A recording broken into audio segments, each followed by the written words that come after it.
So that's kind of how the process works. Does anyone have questions specifically on the process? Sure. Okay. So when you were talking about asking if you're going to purchase something different than what was planned, so does that go on a level even as far as equipment? So say we had it at, we were going to get baby carts or something for Sheridan, but then Sheridan's rocking chair broke, so we need to get Sheridan a new rocking chair. Do we need to ask them for permission to get the rocking chair instead of spending that money on the baby carts, or that's too detailed? Or?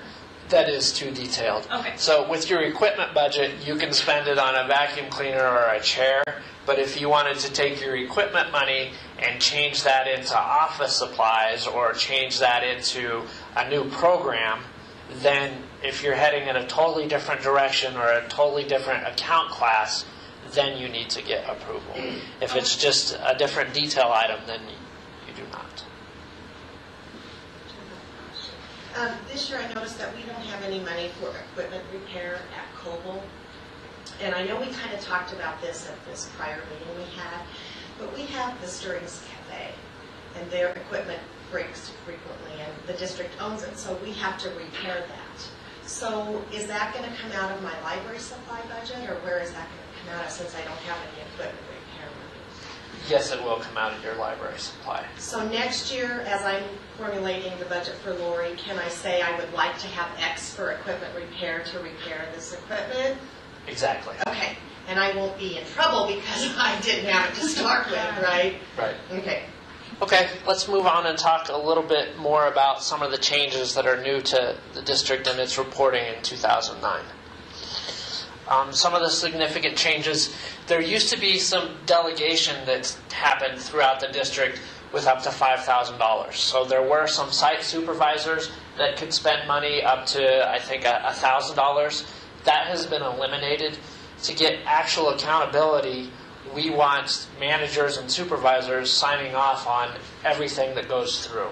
We went through this exercise at the director level, which I think you're probably aware of, the last quarter of 2008. So as Reed and Nicole and Ted were going through and making these budget determinations, Eloise thought it would be wise of them to know exactly what's going through on a transaction-by-transaction basis, not just large transactions. So we're trying to get the same accountability with managers and supervisors, so every single cost needs to go through them. There's no delegation of you can spend up to a certain level. That will change a little bit with P-cards, because now people will have actually money in their pocket that they can go and do that. You still need to get prior authorization once we do move to that. The second thing is the allocation of mileage and training. Prior to 2009, we just tracked that as a district instead of by department or location. So in 2009, each location or department has an allocation for mileage and training. That dollar amount has been communicated to all the directors and managers, so you should know what that is. And it shows up as a separate line item in your reports, so we can get to what those numbers are. But it is going to change how you guys code some of your employee expense reimbursements. So I'll show you what I mean by that as we look at the reports. The next thing is postage. Again, this is something that we had in one lump sum for the entire district. How this is going to change is LMS is responsible for the postage meter, which handles about $80,000 of mail that goes out from the district. Everybody else has received an allocation for postage because the remaining of our budget was shipping.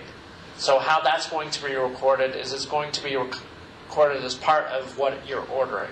So if you have ordered office supplies and the office supplies cost $100 and the shipping costs $20, this year you'll see $120 hitting your supplies.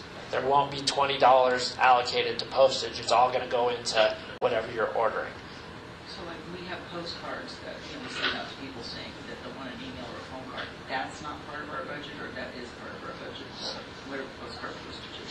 No, it will not go through this postage account, so that will go through admin or library supplies. Okay. The next thing is we have approximately $90,000 of software for digital services. In the past, we've lumped that with contract maintenance or another account, and software was 90% of that account. So we've broken it out and given it its own line item. The second thing is there were a lot of departments or locations that purchased their own software. Digital Services owns all software now, so if you're looking to do a new application, you need to go through Ollie's budget and get his approval that it's something that they can support. So that comes into play specifically for HR and the finance departments. I think we both have 2 or 3 applications each that's in the past we have kind of been the owners of. You know, we made all the purchases, we paid the maintenance contracts, we worked with consultants. Now we need to coordinate that with Ollie. As we look at salaries, you've probably already noticed there's some significant changes in the monthly reports. One of the big things is we're no longer reporting salaries by location, we're reporting them by supervisor. So, for instance, Ted has all of his direct reports in his salary number instead of my salary going into the finance department. So that is a significant change. The next thing, capital outlay is owned by facilities or digital services. So there were requests that came in by managers to have something of a capital nature done to a location. You need to coordinate that with Jose or Ollie. Just because they're the ones that are the experts on a lot of that. Maybe it's replacing carpet. Jose knows the vendors to use, the prices that are associated with that, the effort that's going to be needed from his staff. So that's why that decision was made. Because we know it's important to you guys, but in some nature, they're going to have to be there or oversee the process. So that's why it's in their budget. It's clearly identified. All the capital outlay is as to specific items. So there should be no confusion as to this is my budget. I don't want to spend it on your item. I want to spend it on this item. Those items have already been named.